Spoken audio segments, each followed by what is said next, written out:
Hey everybody, good morning, and thank you for joining me in my backyard for a little sneak peek into my house, into my life, and I'm so glad you're here. So if you don't know who I am, I'm Rita Hickman. I'm a body-mind expert, shiatsu massage therapist.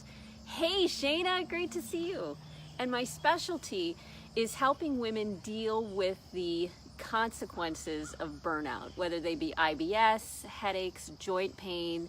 Hey Margie, and I like to work with them in a way that works with the body-mind. So it's not a head game like going to therapy. Hey Tracy, it's a body-mind sort of thing. And Dina's here too. Wow, we have an exciting morning then. Okay, so let's get on to the topic, a beautiful life. So every morning, oh, hi Tracy from Australia. Every morning, I look for the topic that I want to talk about for the daily live stream. And Tracy gets worse migraines than ever. Thanks, Tracy. Thanks for letting me know. We'll address those then later this week. So, a beautiful life. I look for topics that move me, that resonate with me, that I want to do a live stream about. And today, the topic was a beautiful life. And it takes me back to when, even not that long ago, just a couple years ago, I was doing a collaborative year-long event just for women, and I had a couple other women that were helping me out. And so in these circles, there would be sharing. And in the sharing, I would tell them kind of my life philosophy. And my life philosophy, which of course, whenever you look for validation anywhere, you're going to find it. I've got a lot of, other people who think this way too. My life philosophy is that we have a growth mindset. And that if we want to clean things up, if we want to keep enjoying our life more and more and become the version of ourselves that we want to be, then it's required that we face the things that irritate us or scare us or aggravate us. Now, most of the women that I was working with and the women that I was collaborating with, hey Mary, they thought I was crazy. They would say things to me like, you know what, I've dealt with this crap over and over, and now I'm old enough and I don't want to deal with it anymore. And I thought, you know what, that's cool. And I totally understand that. You eventually get tired, and that's the lesson. You get tired of facing the same lesson and you decide to choose to do something different. And I get to those points too. But in general, if something makes me uncomfortable, I know it's an area of my life that I need to work on. And they wondered why I would be such a masochist. Hey, Angela, great to see you. They wondered why I would choose to make my life so difficult by, walking into situations or people or relationships, hey, Leah, that would make my life more difficult rather than easier, which is, of course, how we like to look at the world. How can we make it as easy as possible? Hey, Allison. So I, when I was young, came up with this understanding that we have to face these difficult things, but if you do that all the time, it's going to rip you apart. You're going to constantly be in a bad mood. You're going to hate everybody. You're going to be stressed out. You're going to be overwhelmed. You're going to be in this place of fight or flight, which is where a lot of women have gotten. They've gotten to this place of burnout. Hey, Barbara. They've gotten to this place of burnout where they're sick and tired of being sick and tired and everything's broken down. And so I sat there with my philosophy and I said, so I face my difficult situations, I face the things that make me uncomfortable, and I choose to look at the things in that are beautiful. I choose to take a couple steps back and look at the big picture and see how they fit in to the big picture, and that too is perfect. Now I know a lot of people who talk about how they like to focus on the positive, and they've ended up in my life. Fortunately, not too many, because I don't complain about many things. And so I don't get a lot of people telling me to put on a happy face and suck it up, buttercup, because I don't complain about stuff. Because when I look at life, I feel what's going on, I'm present to it, but I also recognize what's the beauty in this. I seek it out. I look for it. What is the silver lining? What is the beautiful thing? Now, a lot of people who profess to focus on the beautiful things in life, what tends to happen is they like to tell other people the beautiful things they should be looking for. When something knocks you over the head, they like to say, oh, but it's in a better place. Look at what a better situation you're in. They like to look at those sorts of proof. And yet most of us know those are the people in our lives that complain the most. Those are the people, the same ones giving us the hypocritical advice to just look on the bright side and get over it, are the ones who tend to complain the most or have the most issues going on in their life. Hey, Ailette, I remember I work with breast cancer survivors a number of times, and when we talk, they typically say, I'm so sick of pink ribbons. I'm so sick of people saying, save the tatas. You know, they get tired of that happy energy and that happy mood and moment because they're just trying to survive and get through this horrific situation. And that's what a lot of people like to do. They're uncomfortable with other people's emotions or experiences, and so they like to swoop in and give the, you know, oh, well, look on the bright side. Now, that's a little bit different from what I'm talking about. What I'm talking about is I look at my own life, not somebody else's life. I look at my own life, and I look for the beautiful things in it everywhere. It doesn't mean that I deny how I feel, because I get sad and anxious and irritated and aggravated and frustrated and angry and hurt and all of that, just like everybody else. But I learned a long time ago when I was small, and I don't quite know how this came about, but I always have this part of my head that says, wow, isn't this interesting?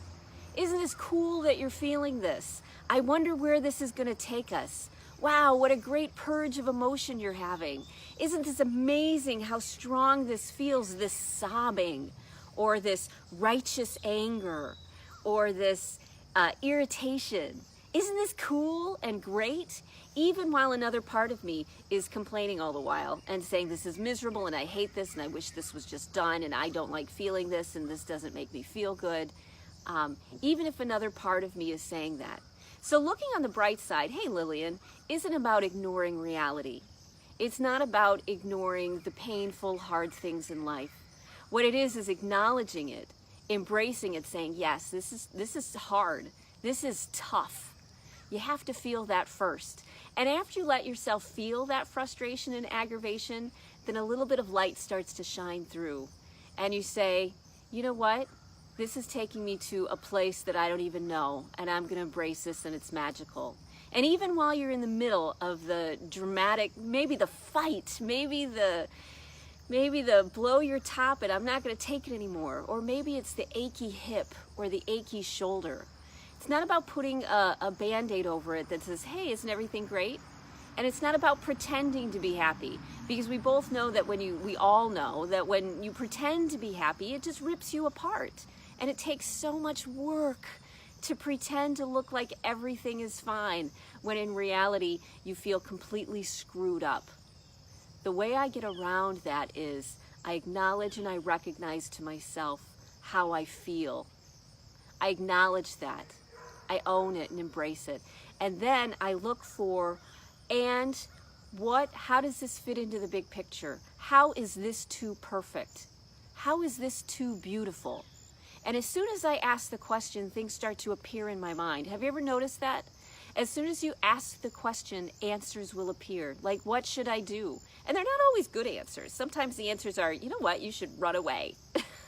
You should drive off a bridge. You should change your name and move to Bali. You should fake your own death. You should do whatever you gotta do. You know, sometimes that's the answer that comes up. But that's just the opening of the door. Once you ask that question, the door opens, then good answers start to flood in too. So a beautiful life isn't about putting a happy face on everything. It isn't about having a positive attitude. It isn't about, pretending that everything's fine. What it is really being fine with what is going on. And if you can't see the silver lining right now, if you do this enough times, you will recognize that there is always something. That no situation is all good or all bad. It just doesn't work that way. Even survivors of the Holocaust attest to that. They say nothing is all good or all bad. And so we get to choose what we focus on. We can embrace the things that are bad because they absolutely exist. But we can spend our energy and our focus on the things that are beautiful, on the parts of it that matter, on a bigger picture, on that higher perspective. That's what we can spend our energy on. It doesn't deny or negate or minimize or diminish anybody's feelings, including my own. It says that, you know what, no matter what happens to me or what situation I'm in, I'm going to be able to see the beautiful. And when I focus on seeing the beautiful in as many situations as possible, I start to see the whole world that way because I rewire myself. I rewire my nervous system, I rewire my brain, and it makes me more resilient. So I can walk into those situations which other people say, "You're crazy, why would you do that? Why would you put up with that?" And they said, because it's so entertaining, because it's so much fun, because it gives me so much insight and wisdom about the world and people and life and relationships and communication. This is why I do it. I hold on to my core self of what I believe and who I am. And that lets me walk into situations which will self-actualize me. Walk into situations which will help me become even bigger and more connected and happier and more at peace. Walk through those fears because I know that I will be able to find the beauty. Now, I'm not saying you're reckless and you walk into everything that's bad. I'm saying you build up to it. You start with small things that scare you, like saying something to a coworker. That's what it was for me. You know, talking to my boss in any way, shape, or form. Those things were for me. You practice those. You get comfortable with those. And it builds up until you get to the point where people look at you and they're like, "You are really living a life." And I'm like, "You bet I am." I'm living an amazing life. One that's crazy and fun and cool and dramatic and interesting and beautiful. Okay? So here's your homework assignment for today, which is to find something that makes you a little bit uncomfortable and look for the beauty in it. Purposely search for something beautiful in that situation. Don't pick something huge. Oh my gosh, you will fail epically and then you'll be pissed off and say, "See, it didn't work." But if you find something small that normally might irritate you and you put a little bit of focus on what is beautiful in this, ask yourself, what is the beauty? Then your body and your mind will start to give you answers, okay? And the more you do that, the easier it'll become. That's your homework assignment today. One small thing that you don't like that makes you uncomfortable, and ask yourself, what is the beauty? All right? Cool. So if you found value in this, please like, share, comment on other people's comments, because that's the Facebook algorithm. If we want to get this information out there and support each other and be there for each other, then we have to get this stuff out there without, the ads, without the, pressure trying to sell anything, all of that. Ooh, Barbara says, yes, we must all get a healthy curiosity about our emotions. Appreciate we are human. Yes, exactly. Thank you, Barbara. That's exactly it. All of the shades of who we are. That's what it's about. All right, Dina, you have a beautiful day too.